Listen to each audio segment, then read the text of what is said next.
अस्सलामुअलैकुम, बोल न्यूज में खुश आमदेद। मैं हूँ शाइस्ता शहजाद।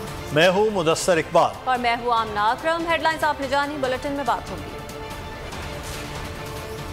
कराची में पड़ी आग। लॉन्ग मार्च कब होगा? इस्लामाबाद का जनरल डायर कौन?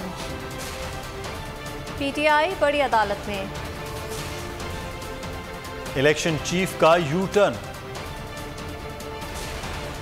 और बाबर आजम का पैगाम। बुलेटिन के आगाज में सबसे पहले आपको खबर दें कि कराची में जेल चौरंगी के करीब सुपर स्टोर में भड़कने वाली आग ने एक जान ले ली। स्टोर के वेयरहाउस में लगने वाली आग ने देखते ही देखते पूरे स्टोर को लपेट में ले लिया। इंटरव्यू के लिए स्टोर आने वाला शख्स दम घुटने से जान बहक हो गया। फायर ब्रिगेड ने आग को तीसरे दर्जे की आग करार दिया। 13 फायर टेंडर, एक टैंकर और स्नार्कल रेस्क्यू ऑपरेशन में मसरूफ है। आग ने करोड़ों का सामान राख कर डाला। इमरान खान ने राना सनाउल्लाह और शहबाज शरीफ को जनरल डायर से तशबीह दे दी। कहा राना सनाउल्लाह ने मॉडल टाउन में 14 अफराद को कत्ल कराया। ये सब वो हैं जिन्हें बहुत पहले जेल में जाना चाहिए था। हमारे मार्च पर इन्होंने अंधाधुंध शेलिंग और तशद्दुद करके जनरल डायर के कत्लेआम की याद ताज़ा कर दी। जनरल डायर ने जलियांवाला बाग में अवाम को गुलाम समझकर गोलियों का निशाना बनाया था। उन्होंने कहा कि अल्लाह किसी को इजाजत नहीं देता कि वो कहे कि मैं न्यूट्रल हूं। इस बार मार्च पूरी तैयारी से होगा, इसीलिए सुप्रीम कोर्ट से रूलिंग ले रहे हैं। पिछली बार हमने समझा कि इन्होंने सुप्रीम कोर्ट की रूलिंग का एहतराम करना है, लेकिन वो मनमानी कर गए। इमरान खान ने कहा अदालती फैसले के बाद मार्च का ऐलान कर दिया जाएगा। ये मुल्क के लिए फैसला कुन वक्त है। मुल्क में मुजरिम आकर बैठ गए हैं, उनकी कोशिश है कि हमें डराया जाए। ऐसा कहना था चेयरमैन पीटीआई इमरान खान का। उन्होंने कहा कि हम उनको शिकस्त देंगे और पाकिस्तान ऊपर जाएगा। इन चोरों के खिलाफ कभी न कभी जंग लड़ना पड़ेगी। हम कामयाब ना हुए तो आपके बच्चों को जंग लड़ना पड़ेगी। उन्होंने कहा कि मुझे किसी चीज़ का खौफ नहीं, ये लड़ाई में जिहाद समझकर लड़ रहा हूँ। ये इस वक्त कौम के लिए सबसे इम्पोर्टेंट टाइम। एक तरफ सारे पाकिस्तान के 30 साल पुराने जो जुर्म कर रहे थे, मुजरिम थे, वो ऊपर आके बैठ गए हैं। हम इन लोगों को शिकस्त दे गए, पाकिस्तान ऊपर चला जाएगा इंशाअल्लाह। और अगर हम कामयाब ना हुए तो ये जो जंग लड़नी पड़ेगी, ये फिर आपके बच्चों को लड़नी पड़ेगी, क्योंकि जंग ये लड़नी पड़ेगी कभी ना कभी इन चोरों के साथ। जब आप इन चोरों और लुटेरों और कातलों के खिलाफ, जब आप इनके खिलाफ खड़े होते हैं तो याद रखिए पॉलिटिक्स से ऊपर चली जाती है बात। इंसाफ नहीं है, ये इंसाफ आपको जिहाद करके लेना पड़ता है। कप्तान की आइंदा हिकमत अमली क्या होगी? पीटीआई की अवामी मकबूलियत में इस कदर इजाफा कैसे? खान मुखालिफिन को आइंदा क्या क्या चैलेंज देंगे? तमाम सवालात के जवाबात जानिए प्रोग्राम तज्जिया में समी इब्राहिम के साथ, जिसमें आज मेहमान होंगे चेयरमैन पीटीआई इमरान खान। देखना ना भूलिए प्रोग्राम तज्जिया रात 8 बजे।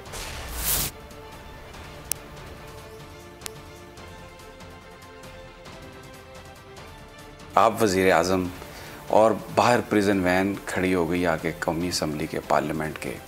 कौन था वो जो सारी ये ऑर्डर कर रहा था? हम हर तरफ से पकड़े गए। पावर जिधर है पाकिस्तान में वो सबको पता किधर है। हुकूमत तब मजबूत होगी जब अथॉरिटी और जिम्मेदारी एक ही जगह के ऊपर हो। ये असल में पाकिस्तान का मसला है, एस्टेब्लिशमेंट का मसला है। अगर इस वक्त एस्टेब्लिशमेंट सही फैसले नहीं करेगी, मैं आपको राइटिंग में देता हूं कि ये भी तबाह होंगे, फौज सबसे पहले तबाह होगी, ये अमेरिका की हर किस्म की गुलामी करेंगे। अमेरिका, इंडिया और इजराइल, ये एक नेक्सस है इनका। एहतजाज का जमहूरी हक इस्तेमाल करने दिया जाए। विफाकी और पंजाब हुकूमत को एहतजाज के लिए इजाजत देने का हुक्म दिया जाए। चेयरमैन तहरीक इंसाफ ने सुप्रीम कोर्ट का दरवाजा खटखटा दिया। अदालत उज़्मा ने दरखास्त दायर की। दरखास्त में मौक़िफ़ इख्तियार किया गया है कि एहतजाज हर शहरी का बुनियादी हक है। आईने पाकिस्तान भी पुरअमन एहतजाज की इजाज़त देता है। मार्च के शुरका पर ताकत के इस्तेमाल को रोका जाए। क्या पाकिस्तान को तोड़ने की कोशिश की जा रही है? क्या मुल्क में अजीत दोवल के एजेंडे को पूरा किया जा रहा है? रहनुमा पीटीआई असद उमर फट पड़े। कहा हमने कोई गैर कानूनी काम नहीं किया, इदारों पर हमले करना उनका काम है। हुकूमत वफाक और सूबों में तफरीक पैदा करना चाहती है। कौम गुलामी को किसी सूरत कबूल करने को तैयार नहीं। हकीकी आज़ादी के लिए इमरान खान के साथ खड़ी हो चुकी है। चेयरमैन पीटीआई आज हिकमत अमली बयान करेंगे। क्या पाकिस्तान को हिस्सों के अंदर, टुकड़ों के अंदर तकसीम करने की कोशिश की जा रही है? क्या वो अजीब डोवाल का जो एजेंडा है कि पाकिस्तान को अंदर से तोड़ा जाए, क्या ये उस साजिश का हिस्सा है? कौन सा कानून, कौन सा आइन पाकिस्तान का इजाजत देता है कि पुरअमन शहरी जो हैं वो अपने दारुल हुकूमत ना आ सकें? कि जिस तरीके का बदतरीन हुकूमती तशद्दुद निहत्ते शहरियों के ऊपर हमें देखने को मिला, जिस तरह मार्च से 2 दिन पहले पकड़ धकड़ शुरू हुई, हजारों कारकुनों की गिरफ्तारी की गई, चार दीवारी को पामाल किया गया और 25 तारीख को जिस तरीके से देखा गया प्राइवेट इमलाक को तोड़ा गया, गाड़ियों को तबाह किया गया, किस तरीके से वकला को बस से निकाल के सिर्फ हिरासत में नहीं लिया गया, उनको मारा गया, जिस तरीके से टीयर गैस शेलिंग की गई, हजारों टीयर गैस शेल इस्तेमाल हुए पंजाब के अंदर, कराची में जिस तरीके की बराह रास्त फायरिंग की गई, इसके बावजूद लोग इनसे अब खौफजदा होने वाले नहीं है। ये कौम अपनी आज़ादी के लिए खड़ी हो चुकी है, वो किसी तौर पर भी गुलामी को कबूल करने के लिए। आज़ादी मार्च के शुरका पर हुकूमत का तशद्दुद। श्री मज़ारी ने अक़वाम मुत्तहिदा के मुख्तलिफ इदारों को खुतूत लिख दिए। खुतूत में कहा गया है कि इस्टेब्लिशमेंट की पुश्तपनाही से हुकूमत ने अवामी एहतजाज का जवाब जाबिराना इक़दाम से दिया। कारकुनान पर ज़ायदुल मियाद आंसू गैस और इस्तेमाल की गई, रबड़ की गोलियां भी चलाई गई। तर्जुमान तहरीक इंसाफ के मुताबिक खुतूत के साथ इंसानी हुकूक की बदतरीन खिलाफ वर्जियों और चादर और चार दीवारी के तकद्दुस की पामालियों के शवाहिद भी भिजवाए गए। आजादी मार्च पर लाहौर सेशन कोर्ट का बड़ा फैसला, वुकला पर तशद्दुद और लाठीचार्ज क्यों किया? एडिशनल सेशन जज ने राना सनाउल्लाह के खिलाफ मुकदमा दर्ज करने का हुक्म दे दिया। सेशन अदालत में आजादी मार्च के हवाले से समाअत हुई। 100 से ज्यादा वुकला अदालत में पेश हुए। सेशन अदालत ने वजीर दाखिला Rana Sanaullah, CPO Lahore, DIG operation समेत 8 अफराद पर मुकदमा दर्ज करने का हुक्म दे दिया। मेरी 3 बहनों के घर छापे मारे गए, राना सना तुम्हें नहीं छोड़ूंगा। शेख रशीद ने वजीर दाखिला को निशाने पर रख लिया। सेशन कोर्ट के बाहर मीडिया से गुफ्तगू करते हुए कहा, सब कुछ मुआफ़ कर सकता हूं लेकिन ये मुआफ़ नहीं करूंगा। इमरान खान जो कहेंगे वो करूंगा, उनकी जान नहीं छूटनी। सुप्रीम कोर्ट ने उन पर टोकरा रख देना है। आपने मेरी 3 बहनों के घरों में रेड किया, मैं सारी बातें माफ़ कर दूंगा। जो मेरी बुजुर्ग 3 बहनों के घरों में तुमने रेड किया, मैं कभी माफ़ नहीं करूंगा। तो जिस दिन खान साहब फैसला करेंगे, ये उनका फैसला है, हम उनके साथ हैं। ये सारे FIA में अपने बंदे लगा रहे हैं, ये सारे ANF में क्या कर रहे हैं, ये सारे NAP में अपने केस ख़त्म कराना चाहते हैं। लेकिन याद रखें, जो मैं देख रहा हूँ ना, इनकी जान छूटनी नहीं है। सुप्रीम कोर्ट ने एक तारीखी किरदार करना है और इन पर टोकरा रख देना है सुप्रीम कोर्ट। वजीर दाखिला राना सनाउल्लाह बोल न्यूज़ के सवाल पर लाजवाब हो गए। राना सनाउल्लाह से सवाल किया गया कि आप कहते हैं PTI के अरकान इस्तीफों के बावजूद तनख्वाहें ले रहे हैं, आप उन्हें तनख्वाहें दे क्यों रहे हैं? राना सनाउल्लाह से जवाब न बन पड़ा। बात बनाने के लिए कहा, इस्तीफे दिए हैं तो ये अपने अकाउंट बंद करें ना। नुमाइंदे बोल न्यूज़ ने फिर सवाल किया कि अगर तहरीक इंसाफ वाले असम्बलियों में वापस आते हैं तो आपका क्या रद्द-ए-अमल होगा? वजीर दाखिला ने जवाब दिया कि इत्तेहादियों से मिलकर फैसला करेंगे कि उन्हें खुशामदीद कहना है या नहीं। 14 में भी इन्होंने रिजाइन किया और दोबारा असम्बलियों में आके बैठ गए। अब दोबारा अगर असम्बलियों में आके बैठते हैं तो क्या रद्द-ए-अमल होगा? ये लोग ये कहते हैं कि हमने इस्तीफे दे दिए हुए हैं, तनख्वाहें तो आप दे रहे हैं। नहीं तो वो अपने अकाउंट को बंद कर रहे हैं। ये लॉजिक हमने खाली करा दिए, ये लॉजिक खाली करें ना, खाली करके घरों में जाए। ये दोबारा आते हैं, देखिए ये एक पॉलिटिकल। लाहौर हाई कोर्ट ने वज़ीर आला पंजाब के इलेक्शन के खिलाफ दरख्वास्तों पर फरीकैन के वकला को दलाइल के लिए तलबी का काम था। असम्बली में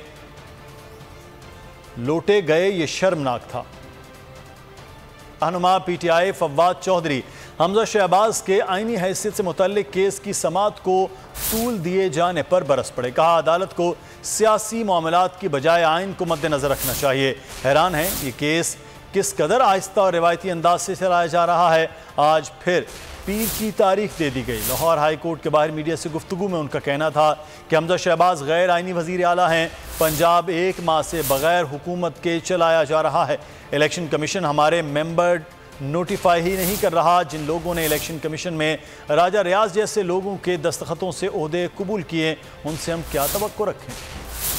हमजा शहबाज की जो मौजूदा हुकूमत है, यानी कॉन्स्टिट्यूशनल गैर आइनी है, उनका जो काबीना है वो गैर आईनी है। लेकिन ये मुकदमा चलाया जा रहा है, यूँ लगता है कि जैसे इसमें कोई अर्जेंसी नहीं है, कोई जल्दी नहीं है, मामूल का केस है और हम आराम से इसको देखते जाएंगे। ये केस तो डे टू डे, बल्कि इसमें तो अदालत को 10 घंटे बैठ के फैसला करना चाहिए कि हमजा शहबाज PTI के 25 नोटों के वोट लेके वज़ीर आला, नाम नेहाद वज़ीर आला बन गए। और सुप्रीम कोर्ट ने कहा कि कोई जो वोट है दूसरी जमात का वो in violation of party policy count नहीं होगा। अब हाई कोर्ट के पास कोई इख्तियार नहीं है कि सुप्रीम कोर्ट के फैसले के खिलाफ वो अपना जो है वो शुरू कर दे, लेकिन और हाई कोर्ट में ये नुक्ता जो है उसके ऊपर बहस खत्म होने को नहीं आ रही। पंजाब जो है क्राइसिस में है और पंजाब अगर बहरान में है तो पूरा मुल्क बहरान में है।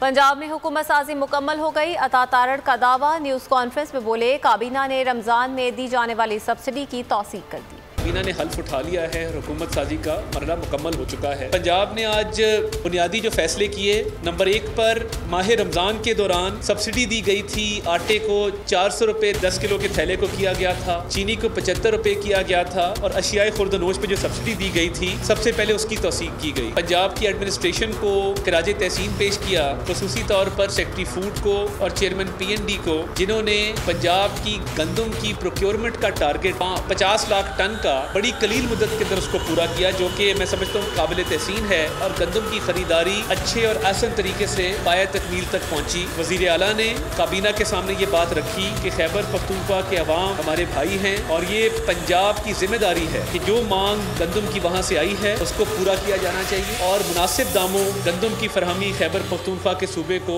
उसको यकीनी बनाया जाए। और ये वसी तर कौमी मफाद में ये फैसला आज काबीना ने किया है। हुकूमत ने गैर कानूनी तरीके से रियासती मशीनरी का इस्तेमाल करते हुए सहाफ़ियों पर भी गैर कानूनी मुकदमात दर्ज करवाए। तहरीक इंसाफ ने सुप्रीम कोर्ट में दरखास्त दायर कर दी। दरखास्त में मौक़िफ़ इख्तियार किया गया है कि साबिक़ वज़ीर आज़म इमरान खान की रिहाइशगाह पर भी छापा मारा गया। हुकूमत ने आज़ाद सोच रखने वाले सहाफ़ियों पर भी मुकदमात दर्ज करवाए जो अवामी जज्बात को इलेक्ट्रॉनिक और डिजिटल मीडिया पर उजागर कर रहे थे। दरखास्त में मौक़िफ़ इख्तियार किया गया कि ऐसे इक़दामात पर अदालत भी तशवीश का इजहार करके इसे आज़ादी इजहार राय के मुनाफी करार दे चुकी है। कौमी असम्बली की तरमीम में ओवरसीज़ पाकिस्तानियों का वोट का हक ख़त्म नहीं किया गया। Chief justice Islamabad high court के रिमार्क्स, कहा पहले तरमीम भी यही थी, ताहम अब वाली तरमीम में ज़्यादा वजाहत है। वोट का सिर्फ तरीक़ाकार तय होना है। बादियो नज़र में गुज़श्ता हुकूमत की तरमीम सुप्रीम कोर्ट के फैसले के मुताबिक नहीं थी। इलेक्शन कमीशन का बड़ा यूटर्न, आम इंतखाबात के लिए तैयारी मुकम्मल होने का इंदिया दे दिया। Chief election commissioner Sikandar Sultan Raja कहते हैं कि हल्का बंदियों पर तेजी से काम जारी है, इलेक्शन का फैसला हुकूमत ने करना है। दीगर खबरों की जानिब बढ़ेंगे और बात करेंगे महंगाई की। पुराने पाकिस्तान में महंगाई का तूफान मजीद शिद्दत पकड़ गया है। एक माह में महंगाई 13.8% की सतह पर पहुंच गई। मुर्गी की कीमतों में 15.98% इजाफा। प्याज के निर्ख 8 आंसू रुलाने लगे। आटा महंगा होने से गरीब के लिए रूखी सूखी खाना भी मुमकिन न रहा। कीमतों की रफ्तार बेलगाम, जीना हुआ हराम, नई हुकूमत नाकाम, परेशान है अवाम, महंगाई की नई तारीख रकम। शहबाज हुकूमत में महंगाई 8.13% की सतह पर पहुंच गई। सस्ता आटा टाटा कहकर जा चुका, मुर्गी ज़मीन पर है मगर कीमत आसमान पर। आटे के थैले में 10% इजाफा रिकॉर्ड किया गया। चिकन की कीमत में 15.98% इजाफा हुआ। प्याज ने अवाम के आंसू निकाल दिए, कीमत 36.17% बढ़ गई। अंडे की कीमतें डंडे बरसाने लगी, 13.7% इजाफा हुआ। इदारा शुमारियात के मुताबिक खुर्दनी तेल की कीमत 93.1% बढ़ गई। एक महीने में दाल, माश, चना और मसूर भी मुंह बसूरने लगी, कीमत 5% तक बढ़ गई। गोश्त 4% और चावल 3% महंगे हुए। पाकिस्तान के अवाम बढ़ती महंगाई से परेशान हैं। कहते हैं नई हुकूमत महंगाई काबू पाने में नाकाम हो गई। मुल्क में बिजली बहरान संगीन हो गया। शॉर्टफॉल 6000 मेगावाट से तजावुज़ कर गया। प्लांट्स की खराबी, ईंधन और पानी की कमी ने पैदावार मुतासर की। 14,918 मेगावाट बिजली सिस्टम से आउट हो गई।